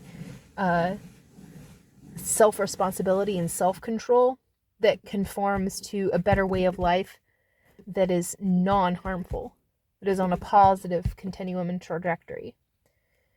And while I say these things, like, sure, these are nice and beautiful things, but how does that actually play out?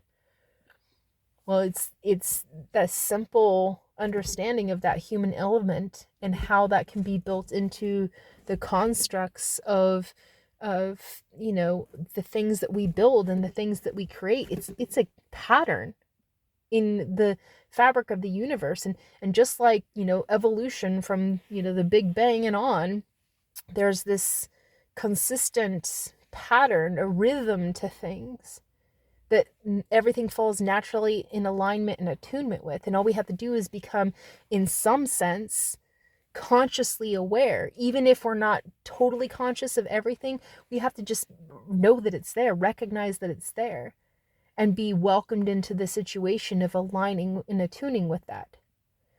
And then we start to see our life pattern in that way, that is very much, in the terms of like Darwin's evolutionary theory of, what do they say, survival of the fittest, but not in a sense of dog eat dog, mighty crush the weak sort of thing, but rather the fittest form is to find how you fit into the form that is most natural, and that everybody belongs in the right place and the right time, in the right way, in the right manner. They have their purpose and their place, and that belonging, they just have to become consciously aware of what that is and how to recognize it when they've arrived, and how to consistently stay in that place, and to recognize that this is a continuum of progressive movement. There's no stopping. The universe is constantly moving. It's all energy. There's no stopping. There is no rest or absence of activity. There's always activity. And even in the gap spaces between, event moments, there's still activity happening in there that transference occurs through.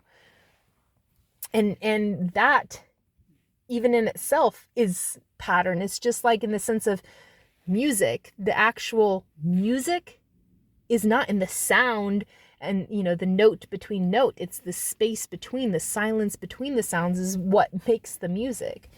And that's, what the energetic form is. And so when you align and attune with that, that's the most natural state. And we rhythmically involve with that pattern. And then we're in flow and we're in frequency, and everything aligns and the stars align and everything's just perfect, proper place and time. And you know who you are because you know where you are and when you are in that continuum. And so to me, that's what's the most natural form, and building along those lines and building out the, safe spaces for people to fall in alignment, to recognize the pattern that's there and pick up, and harmonize with it, and then follow along with it. You're creating these steps in evolution that gets everybody there, in a sense that nobody has to be left behind. And nobody should. For me, like, I have a really hard time not feeling a deep sense of pity and disappointment for human progress in terms of people trying to take the technological advancement of artificial intelligence and robots in a sense of trying to replace humanity, or to strip us of our humanity and force us into this, artificial construct. It's very much, in the same terms of how I think Apple failed to really be a truly innovative company. It's because, they're creating this simulation and then forcing people to conform within it, instead of advantaging the natural human tendencies and benefiting them. It's a lot of, like, again, pity and disappointment, why people are investing so much into the golden goose of opportunity in AI, and they're failing to see the necessary investments to reinforce the advancement of society, so that we are not creating the very destruction of human civilization by building out these machines, but not accounting for the human need and the human element in it. And that trajectory evokes pity and disappointment for those who are building out in those ways without conscious consideration of the coevolution of humanity, in a sense of all technology need to have the overarching end of advancing the supra-human, natural human being into its pinnacle of achievement. Technology as it is now, AI as they're approaching it now, robotics as they're approaching it now, all of these things are just, they're distractions from true human potential, and it's silencing that that natural, intuitive sense of how we align into the pattern of the universe. And it's closing our minds and dulling our senses and turning us off from this beautiful intelligence that many people have yet to grasp. And it's leading us in a trajectory where evolution is going to be stifled. And then you're going to see a cease of humanity, because there's going to be nowhere left for us to go, because we have been enclosed by technology's, simulated paradigm and construct that leaves no space for true human evolution to be involved with the actual physics of the universe, the way the universe works. Or we're limiting ourselves with that type of technology. And it's because it has not been put to the proper intended use. And understand its importance to be able to create a co-evolutionary relationship with humanity. It's again being designed like an Apple product is. We're going to create a product that people are going to contort themselves to use, and we're just going to keep making them consume it until all resources are consumed. And all humans that weren't able to afford to be able to utilize this system, but if you don't utilize this system, you're going to eventually die. And so it kills off whole populations of people and leaves all these people behind and by the side of the road.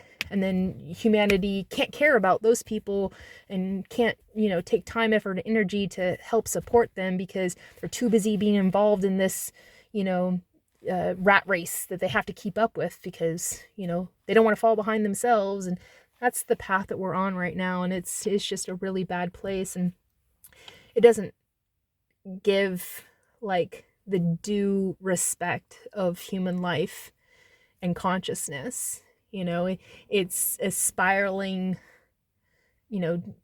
down and into a really low place of devolution. And to me, it's very important that we spiral out and keep going, right?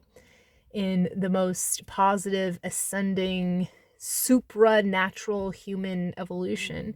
And we can do that by recognizing the natural pattern of the universe and building out along those pathways, and integrate, again, safe spaces for people to harmonize with it and become involved, become industrious and productive along those lines, so they can be in service to the further development of humanity. And for it to be a welcoming space, and such that is just a natural tendency to be attracted to these things, the lure of truth and beauty. And there's no reason to not involve yourself with it. And there's no, a resistance. And there's no repression to it either. It is just naturally come as you are, as you were, as I want you to be, sort of thing. And so when I think about what I really hope for in terms of human continuum, it's envisioning that type of future. It doesn't necessarily say that, we have to stop the development of, these highly technological advancements that society is in right now in pursuit of taking on.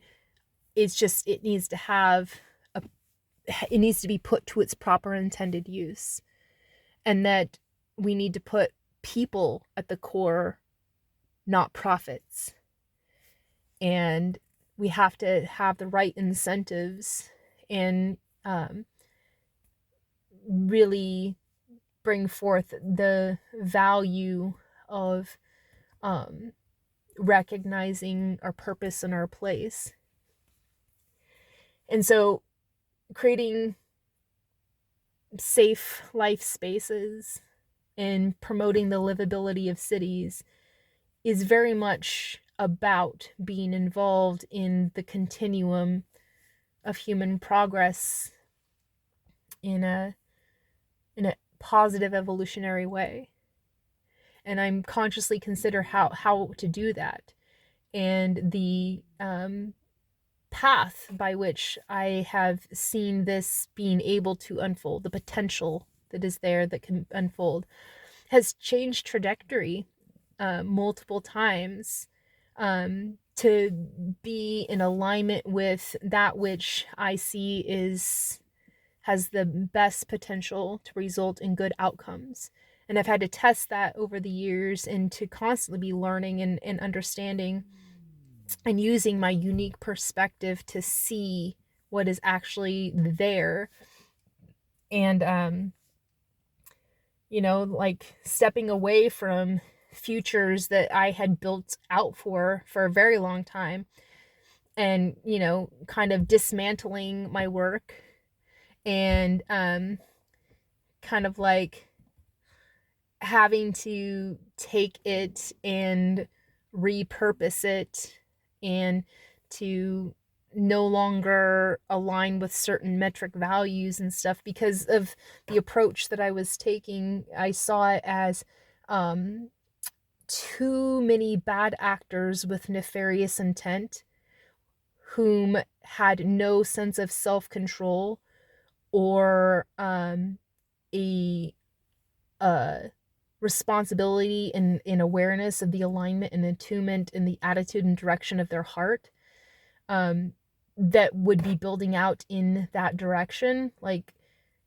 I don't want to empower the exploitation of humanity. I don't want to build along those lines. And while I still see the proper intended use of the intent of those pathways that I had built out for, they still are involved in this new pathway that I'm creating. They're just, the emphasis is different. The implementation is different. The value is different. The importance is different. And the controls are now different, especially in terms of understanding the dangers that are there. Because, with any design, there's risks. There's risks to anything that you pursue. But there's a difference between risking something for a gain and then creating an unnecessary, dangerous situation that could potentially lead to an out of control situation that would just destroy the chances of success. If there is more surety waiting in the direction that this will lead to a negative outcome consequence, I'm not going to continuously pursue that trajectory, because in a calculated sense, in a logical sense, in an intelligent sense, it makes no sense. And while there are many different valuable, variables, if it's a very narrow pathway by which the achievement of that success in a healthy, positive way that is mutual benefits for mutual interests, mutual securities, that is on that, continuum of the advancement of the evolution of the human situation in a positive, progressive continuum and trajectory, I'm not going to involve in that. And I am perfectly fine with changing course. But I feel confident in the direction by which I'm approaching this design now, because it's basically just a simplification of everything back to the fundamental principle that has been at the core of it, achieving that the answer to the ultimate question of the human element. And it provides for everything that was going to happen anyway, no matter what the outcome result was, in terms of the trajectory. But it is simplifying of just making that be the trajectory. Let that be the way, and the path is actually the intended outcome. And by doing that simplification, it is accounting for all variables, and it's accounting for all of those, future potentialities that will still exist, but now on a continuum that says resiliency and positive reinforcement and the integrity that is necessary to make sure that has the best chances for good outcomes in those potential tudes that could, expand in the future.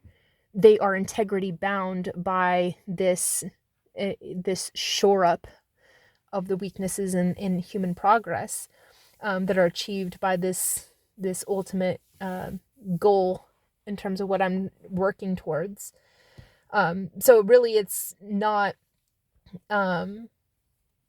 changing what I'm doing. It's just a simplification of it and bringing it on home to center of what truly matters, and just focusing on accomplishing that, because everything else was just an extension of, wouldn't it be great and wouldn't it be nice and isn't it going to be wonderful that we're going to be able to have this fantastic future in this way. But it's me recognizing that future is not going to be fantastic unless these things are achieved first. And so that's where my focus is on things. And again, it brings it on home to the life spaces of humans and the livability within them. And a lot of it has to do with the concept of domestic arts and sciences, in terms of like how we live within our life spaces, and how we relate to it, and how intelligently we do that. And I wish that more people had a mind like mine, in terms of they saw the potentials that I can see. And I have spent time to try to help to show people these things, and they grasp it and they get it in some sense, but only when like I show it to them. It's seems to be a really kind of non-constructive and non-productive approach to try to get people to see as I see. To me, it makes more sense to just show them what matters and when it matters and why it matters, and kind of like point it out, and they'll see it for themselves, and they will internalize it, however they do. And my responsibility is not to hold their hand through that process, but rather just, one of my ultimate, life mottos is, I'm not here to impress myself upon you, but to leave you in wonder about all that I mention. And that's kind of like my approach to this. Is it takes way too much time, effort, and energy to explain things to people. It's much easier to just show people. And because I can do that on a continuum of progress without slowing myself down. Because when I slow myself down and I hold myself back in order to help other people to catch up from where their starting point is, I miss out on opportunities that I must take advantage of in order to continue my progressive evolution. And it's not necessary to get people up to speed to where I am in order for them to see the potential that's there. Take advantage, again, not exploiting, but taking advantage in a positive way of the opportunities that abound in the potentials that I'm showing them. So, if I can just get enough people to like attune to the awareness that I'm onto something here, then they'll naturally kind of catch on. Of course, I have learned in the hard way that there are plenty of people, bad actors with nefarious intent, that will use that knowing to wreak havoc and cause harm. And it hurts my heart to know that.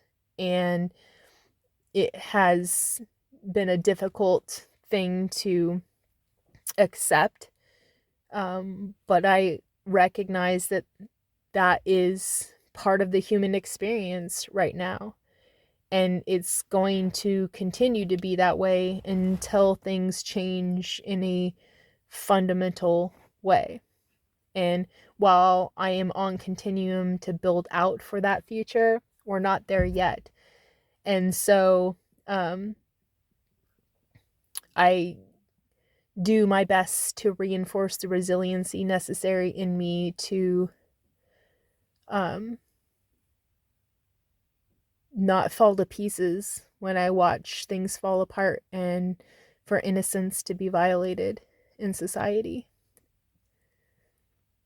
The manifestations of war and conflict and seeing these bad outcome potentials and recognizing that there's so many weaknesses and blind spots in society and not enough people paying attention to what we need to do to shore up those weaknesses, and knowing that I'm just one person and I am very limited in my capacity to affect change right now, that it's almost defeating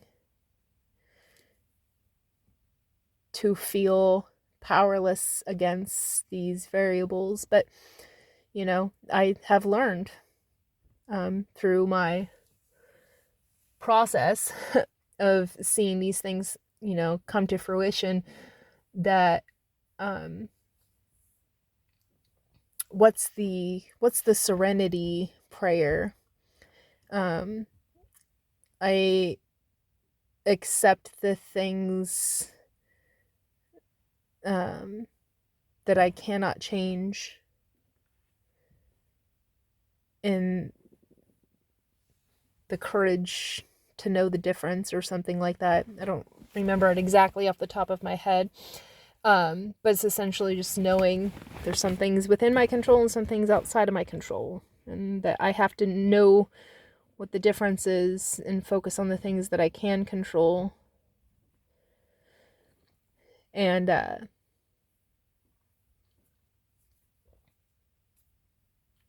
just keep hard pressing for the improvement of the human situation, so that those things can be innovated out to never happen again. And I know that I would not have come to the conclusions that I've come to if I hadn't taken a significant amount of time in my life to really focus on my personal development, to make sure that I'm a good person, because to me it's very important that the people that I align with, and the people who I involve with, and the people that I relate with are good people at the core. They've taken the time to really fine-tune the attitude and direction of their heart, and that they are who they say they are, that it's not a, you know, mask personification, an outward expression of what they want to project that they are, but that true to their soul, that's who they are. So in any given circumstance, you know, they will, when left to their own devices, they will do, and what will be done will be sympathetic. That's really important to me. And that's why the people who I want to build with have to be in alignment with that. And the people who I've felt over the years aligned with that, and I've tried to invite them into experiences of building out the future with me, only to find that they are superficial personifications. I understand it's a model and a construct that they can build into eventually over time and evolve into, but only if they intentionally develop along those lines. And while I champion for that and encourage it and I can't hold their hand through that process, and I certainly can't demand them to make changes. It has to be, spontaneous, sense of like that's what is the right thing for them. But I pray for their redemption along those lines. And I'm hopeful that one day they will become that potential that I saw in them. Because I see that potential in everybody. I see potential in everyone. I used to have a hard time seeing the potential within myself, but I certainly don't have that problem anymore, thanks to a very enlightening karmatic retribution of time, in which I consciously learned of the depths of my soul print values, and then brought that into alignment with my perspective of what I'm trying to accomplish in terms of understanding what my life purpose is and what my good work is doing and what I'm building for. It is my hope that in sharing this particular recording that I'm again sending out that frequency to attract my tribe, the people who have a similar affinity for wanting to better themselves and better the world, and understanding a value that exists in really building out for the future in an intentional way, and for them to see value in creating welfaring stewardship to advance the progress and evolution of the human situation on a continuum of an ever more healthy, sustainable, just, and peaceful world paradigm.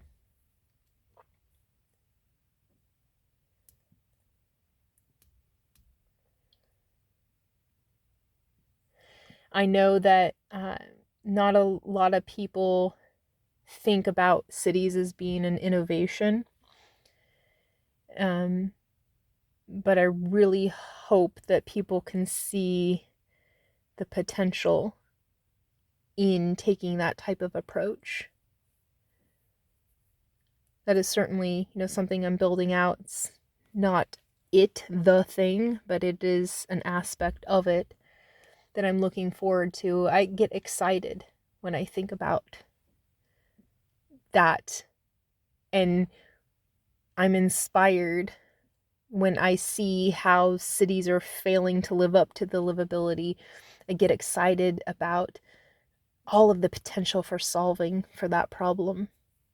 To me, it's just an inefficiency in systems, and to be able to account for that and innovate that problem out is a interesting challenge.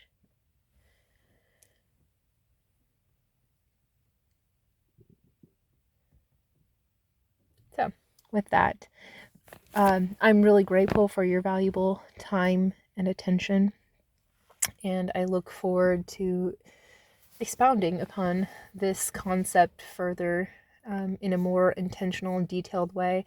I've kept it vague and generalized in this sense of, talking about the approach and setting the tone, and setting up the storyline, and really helping to establish this is where I'm coming from sense, before I get into the nitty-gritty details of things, because that part is still ultra exclusive to a very close-knit circle of informed people. And when it's the right timing, I'll reveal those sorts of things, and it's impending and it's upcoming and it's, what is to come on the horizon, but it's just not there yet. A lot of it has to do with the fact that there's a very short amount of time before the next presidential election in the United States, and the outcome of that election will have a significant consideration element to my work in terms of who I can trust and who I can work with and how I can approach this, because I see myself only being able to work in partnership with a Harris Walz administration, because I trust in the attitude and direction of their heart and their character and their integrity and their sense of, where they're going and where they want to lead America. And the other candidate, I see that as a negative continuum, a spectacle of negative consequence on a continuum of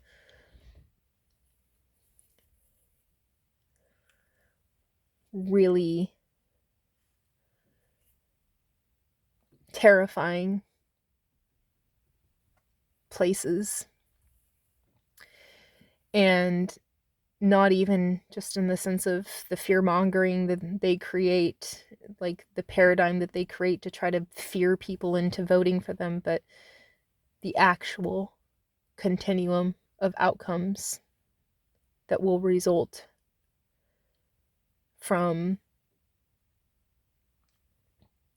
the world paradigm shift that would involve them in that position of importance. And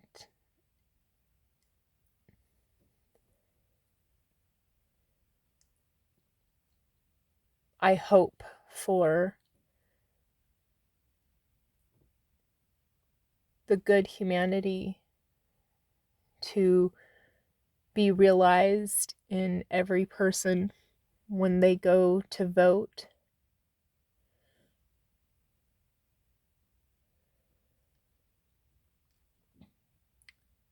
That somehow it will be a part of their conscious awareness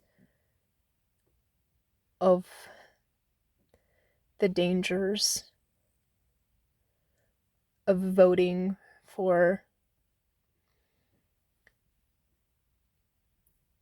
someone who does not have the best interest of America at heart. And that in that moment they will be inspired by truth and beauty and the potential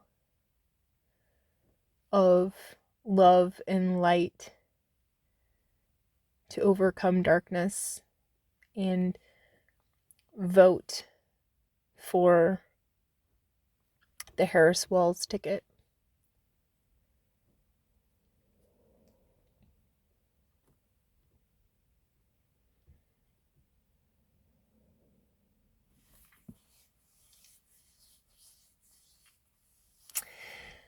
And so we'll see what happens.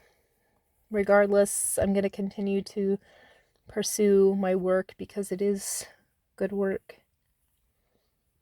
And it keeps me consciously evolving and developing and forming the best service that I can render to the world to help to render it a more valuable place to align with. And I look forward to bringing that forth in the world to the benefit of all. So with that, again, I'm grateful for your valuable time and attention. Until next time, be well.